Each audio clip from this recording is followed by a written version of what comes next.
अहंकार क्या है? हीनता को छुपाने का उपाय है अहंकार। हीनता की भीतर गांठ कि मैं कुछ भी नहीं, तो मैं कुछ होके दिखा दूं, इसकी चेष्टा है अहंकार। साधारणता प्रत्येक को यह हीनता की ग्रंथि है। क्यों? क्योंकि बचपन से प्रत्येक को कहा गया है कि कुछ होके दिखा दो, कुछ करके दिखा दो, कुछ नाम छोड़ जाओ, इतिहास में कुछ काम छोड़ जाओ। प्रत्येक को यह कहा गया है कि तुम जैसे हो ऐसे काफी नहीं हो, तुम जैसे हो ऐसे शुभ नहीं हो, सुंदर नहीं। तुम कुछ करो, मूर्तियां बनाओ, कि चित्र बनाओ, कि कविताएं बनाओ, कि राजनीति में दौड़ो, कि दिल्ली पहुंच जाओ, कि धन कमाओ, कुछ करके दिखाओ। तुम्हारे होने में कोई मूल्य नहीं, तुम्हारा होना निर्मूल्य है। तुम्हारे कृत्य में कुछ मूल्य होगा, तो कुछ करके दिखाओगे तो ही लगेगा कि तुम हो, नहीं तो तुम लगेगा कि तुम कुछ भी नहीं, खाली खाली। स्कूल जाओ, वहां भी वही महत्वाकांक्षा का पाठ है। सब तरफ महत्वाकांक्षा सिखाई जा रही। दौड़ो, तेजी से दौड़ो, क्योंकि दूसरे दौड़ रहे हैं, पीछे मत रह जाना। दौड़ भारी है, संघर्ष गहरा है, गला घोंट प्रतियोगिता है। चाहे गला ही काटना पड़े दूसरे का तो काट देना, मगर कुछ करके बता देना। इस दौड़ में सारा उपद्रव खड़ा हो रहा है। अहंकार है महत्वाकांक्षा, अहंकार है मैं कुछ नहीं हूं, इसकी पीड़ा को भुलाने का उपाय।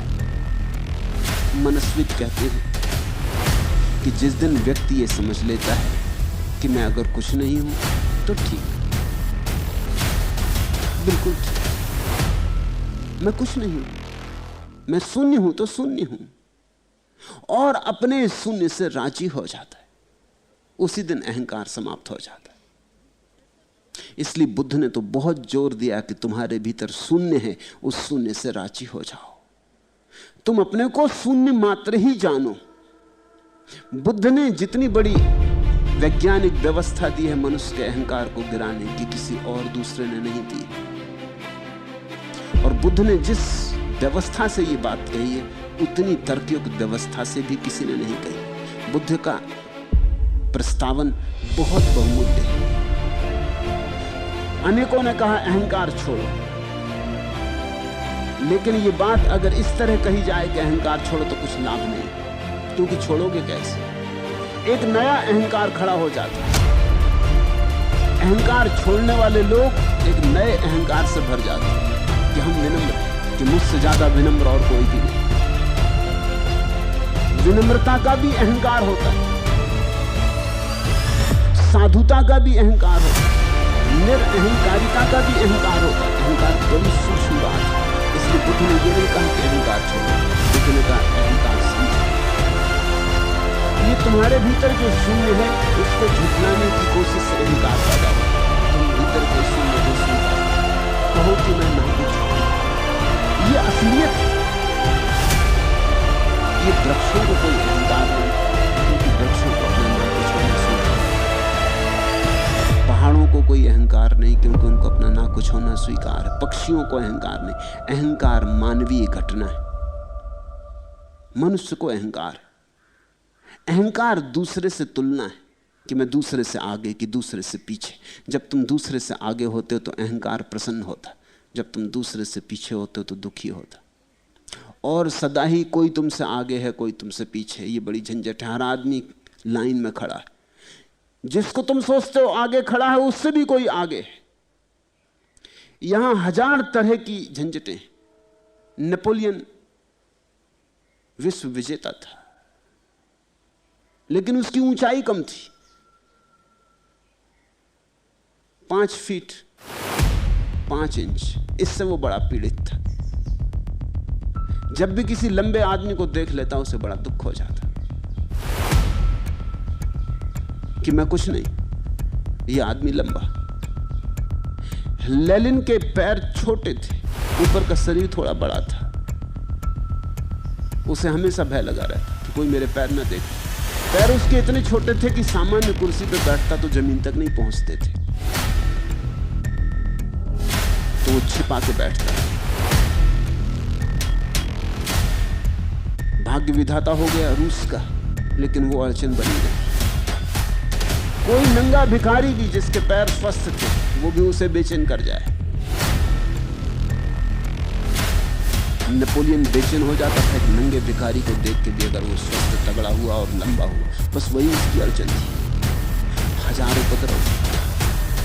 धन हो तो कुछ और नहीं होगा तुम्हारे पास, कुछ और हो तो धन नहीं होगा तुम्हारे पास। धन हो बुद्धि ना होगी तुम्हारे पास, बुद्धि हो धन ना होगा तुम्हारे पास। ऐसा तो कोई आदमी अब तक हुआ नहीं जिसके पास सब हो। सब हो नहीं सकता, यह संभव नहीं। और अगर ऐसा कोई आदमी होगा तो बाकी लोग उसको तत्काल मार डालेंगे। ये बर्दाश्त के बाहर हो जाएगा। ऐसे ही बर्दाश्त के बाहर हो जाते हैं लोग। जिसके पास ज्यादा धन है उसके प्रति लोग खिलाफ हो जाते हैं, जो पद पर है उसके खिलाफ हो जाते हैं लोग, जिसके पास कहीं कुछ है उसके खिलाफ हो जाते हैं लोग, जिसके पास ज्ञान है उसके खिलाफ हो जाते हैं, जिसके पास आनंद है उसके खिलाफ हो जाते हैं। किसी के पास कुछ है उसको उनको अड़चन होने लगती, क्योंकि वो आदमी उनके भीतर की कमी का सूचक हो जाता है कि ये तुम्हारे पास नहीं जो मेरे पास है। कोई तुम्हारे पीछे खड़ा है, कोई तुम्हारे आगे खड़ा है। पीछे वाले को देख के तुम खुश हो रहे हो, आगे वाले को देख के दुखी हो रहे हो। अहंकार दुख भी देता है, सुख भी देता है, दोनों साथ साथ देता है। अहंकार का तुम पूछते भी हो कि क्या है अहंकार, इससे कैसे छुटकारा पाएं, तब भी तुम इस बात को ठीक से नहीं देखते। अक्सर ऐसा होता है, जो लोग पूछते हैं अहंकार से कैसा छुटकारा पाएं, वो उतने ही हिस्से से छुटकारा पाना चाहते हैं जितने हिस्से में अहंकार दुख देता है। जितने हिस्से में सुख देता है उससे नहीं छूटना चाहते। मगर जब तक तुम उससे भी ना छूटोगे जिसमें सुख देता है, तब तक तुम उससे भी ना छूट पाओगे जिसमें दुख देता है। अहंकार छोड़ने का एक ही अर्थ होता है कि तुमने अपनी तुलना करनी बंद कर दी। अहंकार छोड़ने का एक ही अर्थ होता है कि तुमने अपने शून्य भाव को अंगीकार किया और उसी शून्य भाव में तुम अद्वितीय हो गए। तुम्हारी कोई तुलना हो भी नहीं सकती। तुम जैसा आदमी कभी पृथ्वी पे हुआ ही नहीं और ना फिर कभी होगा।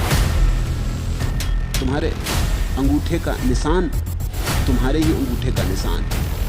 सारी दुनिया में इतने लोग हो चुके हैं, अरबों खरबों, मगर किसी के अंगूठे का निशान तुम्हारे अंगूठे का निशान नहीं है। और तुम्हारे व्यक्तित्व का ढंग भी तुम्हारा ही है। तुम तुलनीय नहीं हो। तौले की झंझट में पड़े, तौलो मत, तुलना मत करो, कंपैरिजन मत करो। तुम जैसे हो उसे स्वीकार कर लो। तुम जैसे हो वैसा होना पर्याप्त है। ऐसा तुम्हें प्रभु ने बनाया, इसको तुम धन्यभाग मानो, इसके लिए धन्यवादी हो और इस शून्य में राजी हो जाओ। तुमसे फिर बहुत होगा, लेकिन वो अहंकार के कारण नहीं होगा, वो तुम्हारी सहज प्रकृति के कारण होगा। जैसे नदियां सागर की तरफ बहती हैं, ऐसा तुमसे भी बहुत बहेगा। हो सकता है गीत रचा जाए, मूर्ति बने, होगा ही, क्योंकि जहां ऊर्जा है वहां कुछ घटना घटती रहेगी। लेकिन उस घटना के घटने में न तो चिंता रहेगी, न आपाधापी रहेगी, न दूसरों से प्रतियोगिता रहेगी, न स्पर्धा रहेगी। अभी तो तुम इस अहंकार के नाम पर सिर्फ अपने भीतर के शून्य को ढांकते हो, घाव को ढांकते हो, जैसे घाव पर कोई फूल रख ले। फिर घाव बड़ा होता जाता है तो और बड़े फूल चाहिए, और बड़े फूल चाहिए। फिर धीरे धीरे ऐसा हो जाता है कि घाव को छिपाने में ही जिंदगी बीत जाती है। घाव छिपता नहीं और जिंदगी समाप्त हो जाती। और जिससे तुम घाव को छिपा रहे हो वही तुम्हारी फांसी बन जाती है। किसी को किसी ढंग से अपना अहंकार भरना है, किसी को किसी और ढंग से। अंततः जीवन उसी अहंकार के भरने की कोशिश में नष्ट हो जाता है। तुमने ये पुरानी पौराणिक कथा सुनी होगी।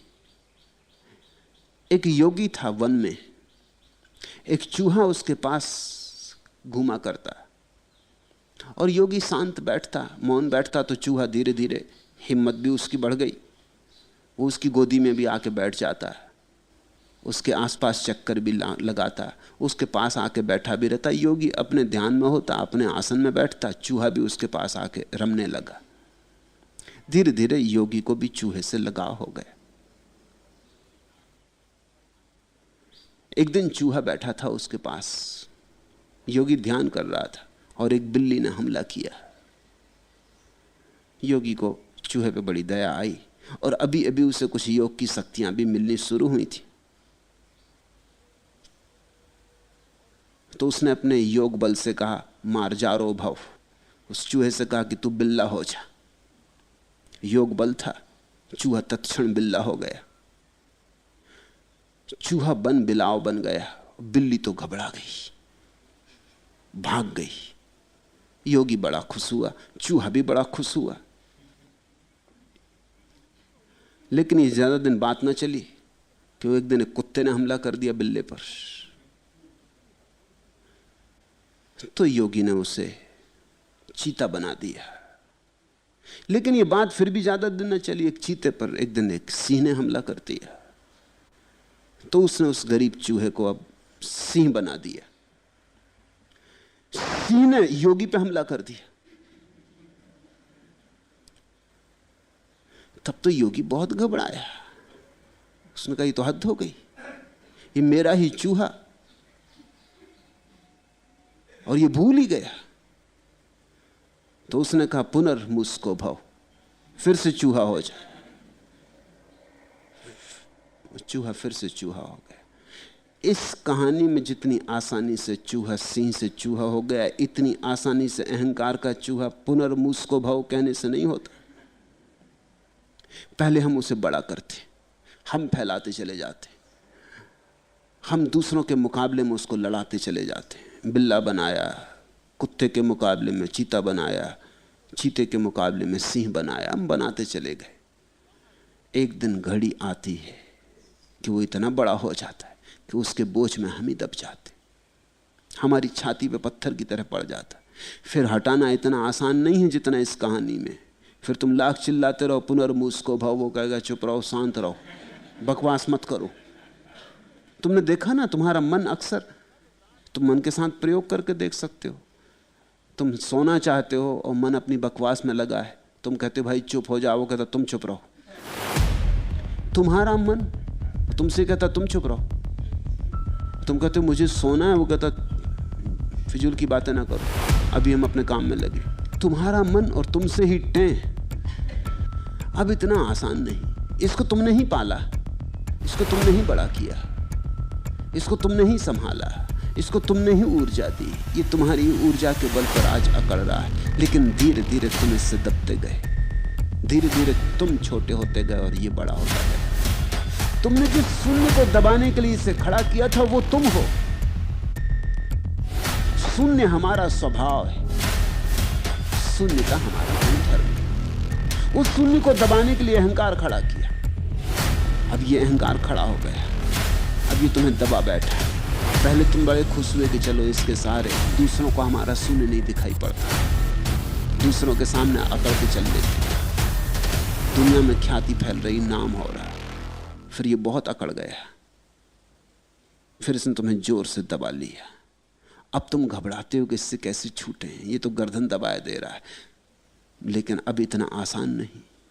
एक बार तुमने इसके हाथ में बागडोर दे दी तो लेने में समय लगेगा। कभी कभी जीवन भर लग जाता है, कभी कभी अनेक जीवन लग जाते। जब जाग जाओ तभी से दो काम शुरू कर दो। एक कि अब इसे और शक्ति मत दो, दूसरा कि अपने शून्य भाव का धीरे धीरे स्मरण करो।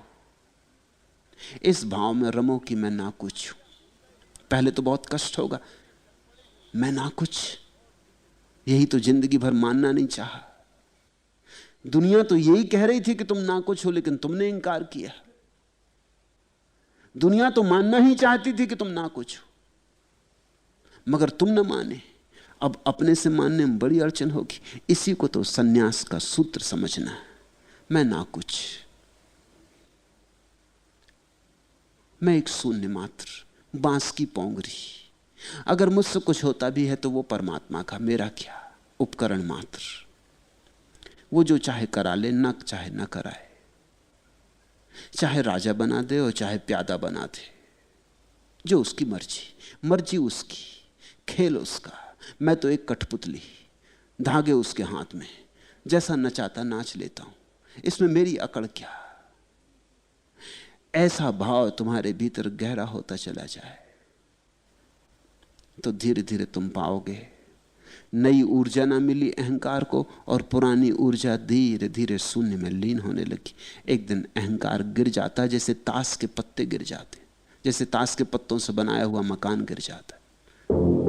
जरा सा ध्यान का झोंका चाहिए और ये मकान गिर जाए।